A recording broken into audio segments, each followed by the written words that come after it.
Open the glove box. The glove box is secured by two tabs at the top. Press them forward and pull down on the glove box door to lower the glove box. Unclip and remove the filter housing door. This model did not have a cabin filter installed in the housing. Insert your new filter into the housing, with its airflow indicating arrow pointing down.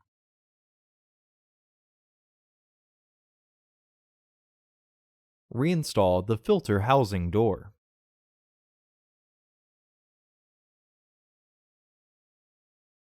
Partially close the glove box to re-engage the stops. Close the glove box. Order your parts today at filterheads.com. Also, please like our video and subscribe to our channel so you won't miss any new content.